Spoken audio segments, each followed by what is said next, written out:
warahmatullahi wabarakatuh.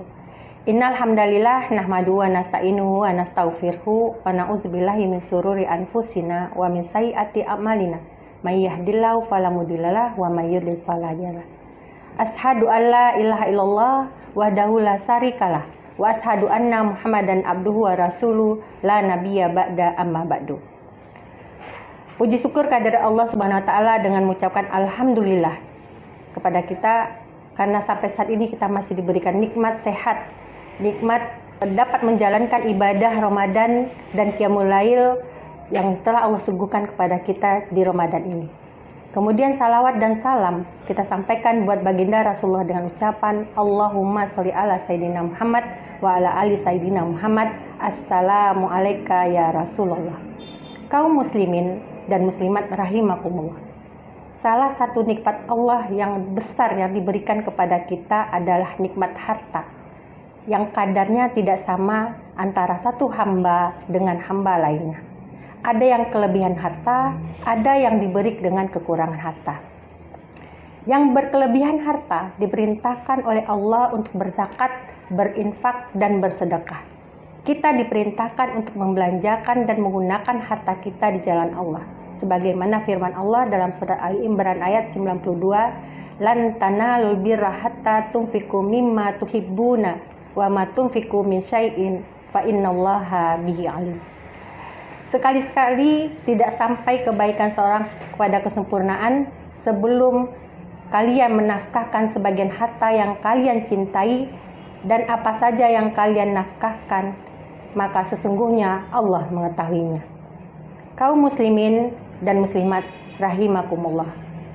Salah satu amalan dalam membelanjakan harta dalam Islam selain zakat, infak, dan sedekah adalah melalui instrumen wakaf.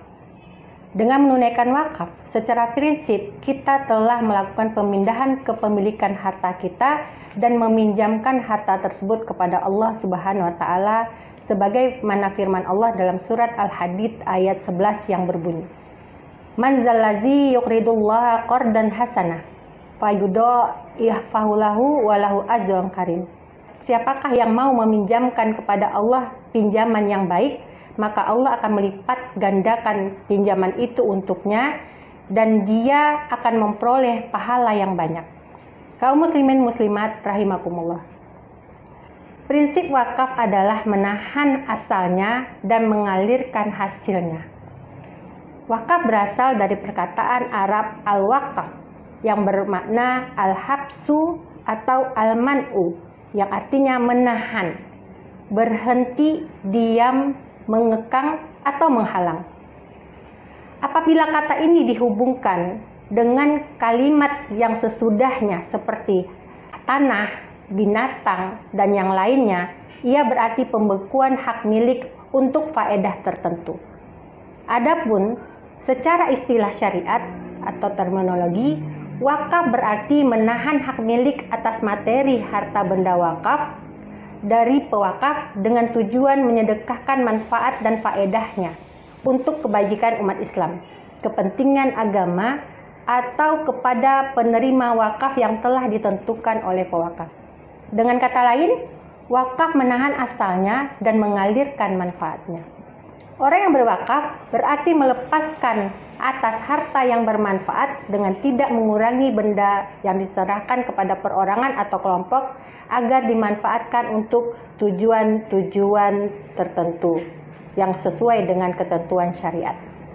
Dengan cara ini, harta wakaf dapat dipergunakan untuk mengatasi berbagai persoalan sosial demi kemaslahatan umat secara berkelanjutan tanpa menghilangkan harta asal, mulai dari untuk pendidikan, kesehatan, ekonomi, sarana transportasi, tempat ibadah, sarana kegiatan dakwah, dan sebagainya. Dengan wakaf nilai kekayaan kekal, manfaat kebaikan akan terus bertambah. Muslim yang berwakaf bukan saja mendapatkan manfaat, tapi terus mendapatkan kucuran pahala selama benda yang diwakafkan dimanfaatkan orang lain meskipun pewakaf tersebut telah meninggal dunia. Dalam Al-Quran, surah Al-Baqarah ayat 272, dikatakan, dan apa saja harta yang baik yang kamu infakkan, niscaya kamu akan mendapatkan pahala dengan cukup, sedangkan kamu sedikit pun tidak dianiaya atau dirugikan. Terus dalam hadis riwayat Muslim, apabila manusia meninggal dunia, maka terputuslah amalannya kecuali 3 perkara. Yang pertama, sedekah jariah, yang pahalanya mengalir terus, kemudian ilmu yang bermanfaat, dan anak soleh yang mendoakan. Para ulama menafsirkan kalimat sedekah jariah dalam hadis ini sebagai wakaf. Imam Nawawi menyatakan bahwa hadis ini merupakan dalil keabsahan wakaf dan besarnya pahala wakaf. Menurutnya yang dimaksud dengan sedekah jariah adalah wakaf. Lalu apa keistimewaan dan keutamaan wakaf bila dibandingkan dengan zakat, infak, dan sedekah? Tentu saja wakaf memiliki banyak keistimewaan. Yang pertama, bagi orang yang berwakaf, pahalanya akan mengalir terus sekalipun ia sudah meninggal dunia. Kemudian, harta benda yang diwakafkan tetap utuh terpelihara, terjamin kelangsungan dan tidak bisa hilang atau berpindah tangan. Yang ketiga, manfaatnya terus dirasakan oleh banyak orang, bahkan lintasan generasi.